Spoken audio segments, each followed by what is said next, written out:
कक्षा 11 के सभी छात्रों का लेक्चर 19 में स्वागत है।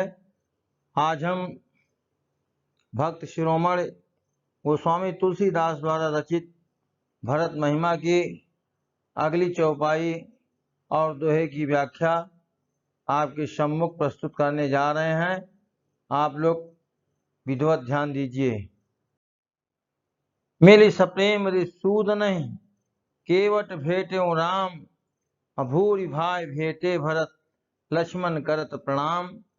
जैसे भरत जी और शत्रुघ्न जी मंत्री के साथ श्री राम जी के सम्मुख उपस्थित होते हैं, उस समय प्रेम पूर्वक एक दूसरे से किस प्रकार से मिल रहे हैं, इस बात की विस्तृत चर्चा गोस्वामी तुलसीदास जी निम्न दोहे में की है। गोस्वामी तुलसीदास जी कह रहे हैं कि मिल सप्रेम रिप सूद नहीं। जो रिप माने होता है शत्रु, सूद नहीं यानी शत्रुओं का जो दमन करने वाले शत्रुघ्न जी हैं, उनके साथ प्रेम पूर्वक मिलते हैं श्री राम जी। केवट भेटो राम, और जो साथ में भरत के केवट था उसको अपने गले से लगाते हैं श्री राम जी। अभूरि भाई भेटे भरत, और भरत जी को अपनी भुजाओं में लेकर के गले से लगाते हैं, भेटते हैं। और लक्ष्मण करत प्रणाम, और लक्ष्मण जी भरत जी को प्रणाम कर रहे हैं। भेटे लखन ललक लघु भाई, इसके पश्चात लक्ष्मण जी शीघ्रता से अपने छोटे भाई शत्रुघ्न जी को अपने गले से लगा लेते हैं। अब बहुत निषाद लीन उड़लाई, उसके पश्चात निषाद राज को अपने हृदय से लगाते हैं। पुण्य मुनि गण दो भाइन बंदे, इसके पश्चात दोनों भाई जो मुनिगण हैं उनकी वंदना करते हैं। अभिमत आशीष पाई आनंदे, और अपने मतानुसार ऋषियों से मुनियों से आशीर्वाद प्राप्त करके आनंद की अनुभूति कर रहे हैं।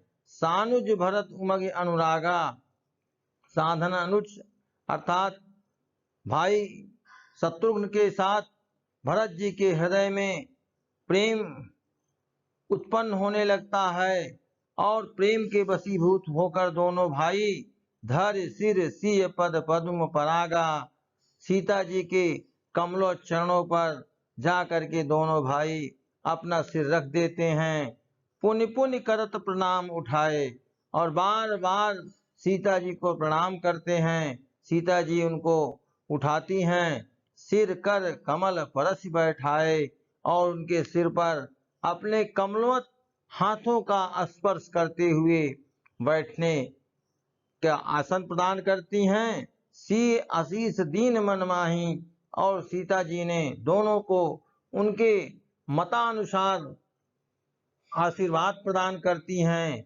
मगन स्नेह देह सुधि नाही, इस समय भरत और शत्रुघ्न जी और सीता जी इस प्रकार से स्नेह के वशीभूत होकर के मग्न हो गए हैं। किसी को अपने शरीर की सुधि बुद्धि नहीं है।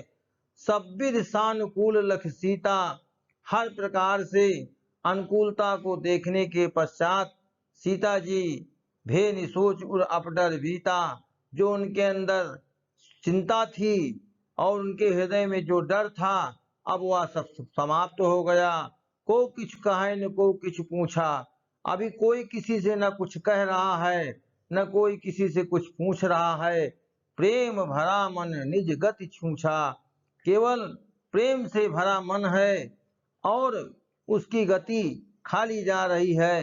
तेहि अवसर केवट धीरज धर, उस अवसर उचित अवसर को देखते हुए केवट महाराज जी बड़े धैर्य पूर्वक कह रहे हैं, जोरि पानी विनवत प्रणाम करे, हाथ जोड़ करके और विनम्रता पूर्वक प्रणाम करते हुए आगे कह रहे हैं। धन्यवाद। अगले व्याख्यान में हम अगले दोहे और चौपाई की व्याख्या आपके सम्मुख प्रस्तुत करते हैं। तब तक आप वीडियो को बहुत ध्यान पूर्वक सुनिए और समझिए। आप लोग पढ़ाई पे ध्यान नहीं दे रहे हैं। मैं बार बार निवेदन कर रहा हूं कि ऑनलाइन पढ़ाई की अतिरिक्त और दूसरा कोई मार्ग नहीं है, इसलिए आप लोग समय अपना न गंवा करके पढ़ाई पर ध्यान दीजिए, जिससे आपका रिजल्ट बेहतर आ सके।